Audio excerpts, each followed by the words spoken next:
Every grown man should have a laser beam. If you're just transitioning, I'll leave a link down in the description where you can get your own pro-grade laser beam.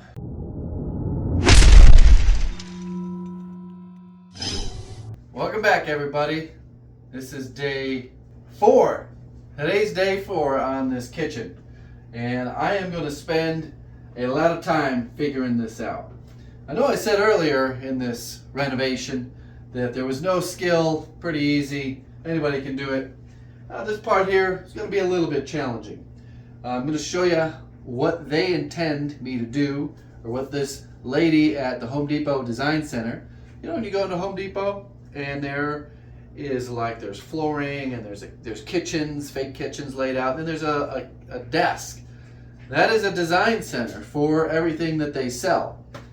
And they are in charge of coming up with the layout and figuring out how things work.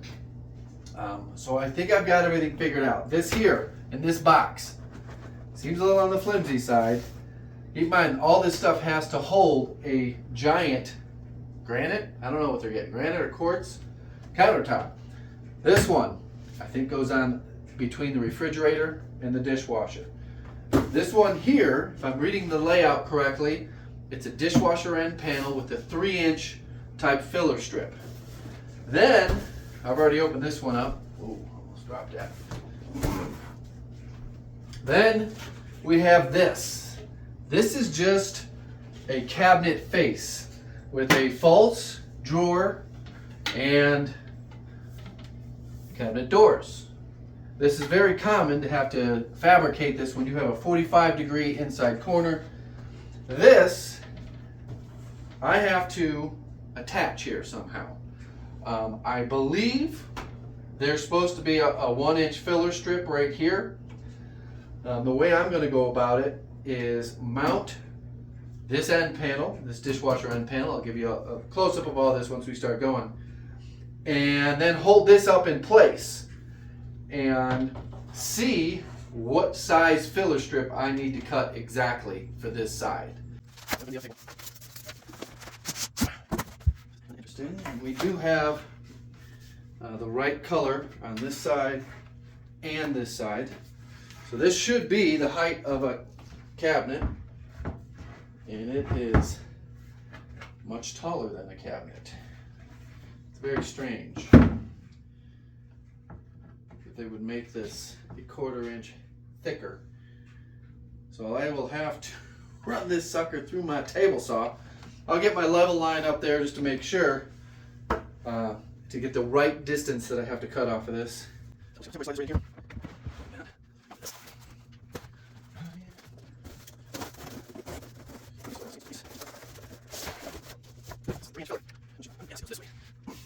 Notice there's no bevel on this one or this one, the cabinet face. So you just kind of monkey it in there. Again, this one looks a little on the long side. Actually, no, this one looks perfect. Every grown man should have a laser beam. If you're just transitioning, I'll leave a link down in the description where you can get your own pro-grade laser beam.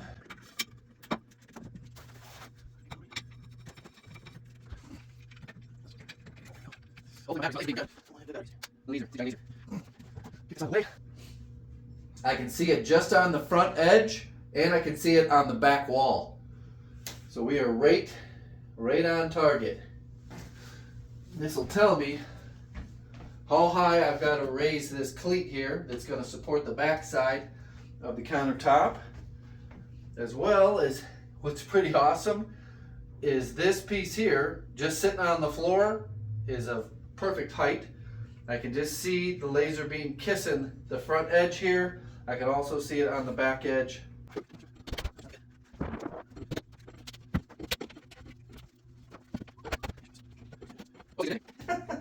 And they were searching like hell trying to find a stud.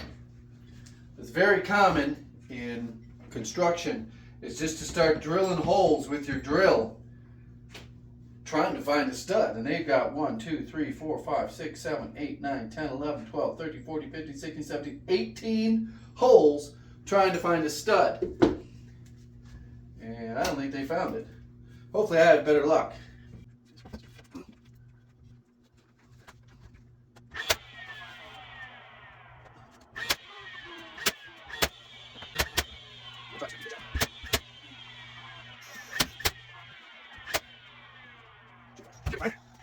Okay, this is where we see what's up.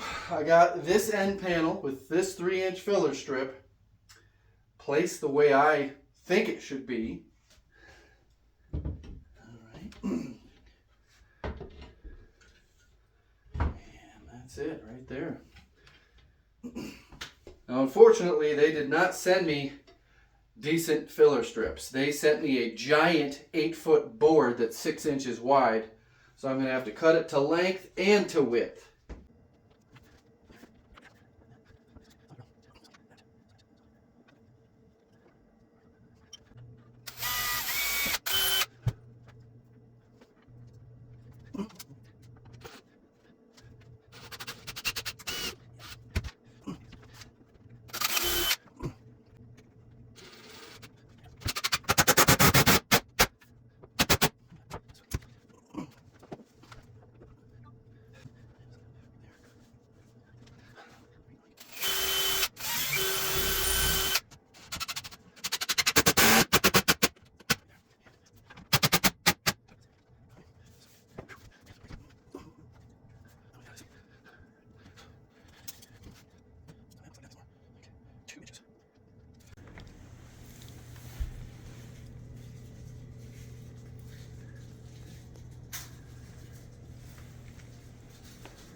Looks good.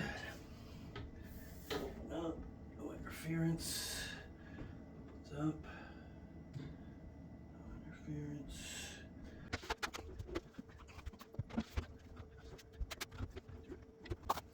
So that went pretty smoothly. I got it done way faster than I anticipated. It's in there beautifully. Looks like everything is gonna just line up like it should, as it should. Wanted to point these screws out. Not people are too familiar with these newer, well, they're really not new, GRK fasteners. They make structural screws. They also make these things called trim head screws. Tiny head, not very thick, so it's not going to split. They are number 8s, but they have like a self-drilling tip. So even though I was pre-drilling, I wasn't pre-drilling the entire way. The last bit, I wanted the screw to fully bite in to the filler strip. Now, the next thing is I have to build a custom floor in here. And I think I'm going to do it out of 1/4 inch. So I got to buy a 4x8 sheet of that. And I'm going to cut it down and then lay it on top of here. And then crawl in there and trace around all this. Even though there's no way for me to get a full piece in here. It may have to go into 3 different sections. So as you can see, there's these little jogs here. It's not a full straight from there to there. It's going to be a tight fit. Like I said, this is going to go in 3 different sections.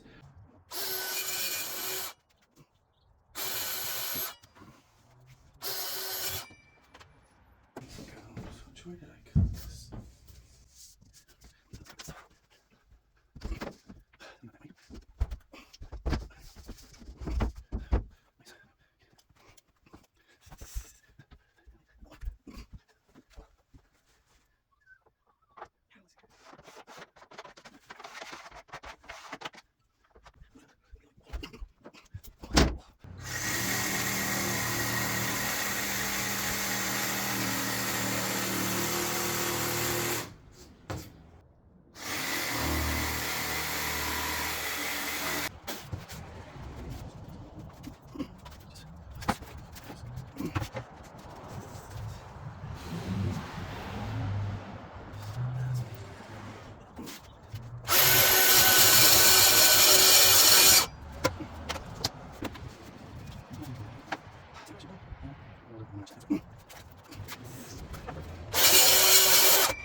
Well, that's it for today's video. My days are getting short. They are 4 hours max, maybe 5, including running around picking up materials. I do have 2 other businesses that I'm running, so I usually start out real strong. 8-10 hours, tools in hand, get way ahead of the schedule. The upper cabinets, all I got to do, I'm not going to start them today. The countertops have been measured, taken 1 trip to the dump, probably 1 more day, and that's it. Talk more about this on the business video. I'm going to try to put out 2. 1 may have already been released, and then once either the upper cabinets are in or the upper cabinets, countertop, and I hook up the under sink plumbing, maybe then another video will come out on the business channel answering some questions about more of the schedule stuff, money, why I did this, why I did that. Why isn't there any flooring underneath your cabinets? Very interesting question. You can tell the people who ask those have never run a business, have never done construction, have never been in a house during construction. You start tight to that wall and you run this way and you get a decent amount underneath, but you're not going to make a custom cut to finish tight to the wall. You're just not. It makes no logical business sense because it serves no purpose at all. It's kind of like trying to explain to somebody how much a pair of Nike sneakers cost to make and how much people are willing to pay for them. Their mind, they're blown. They just don't get it. If there is a business video, it will be linked in the description. There's also a playlist with all the videos. Put down questions and I will be answering those in the business video as well as maybe the last video, or maybe I'll have a special Q&A on just method and materials on the Handyman channel. Try to keep the money in business on business channel, anything related to a DIYer or methods and materials on this channel. Thanks for watching. Goodbye.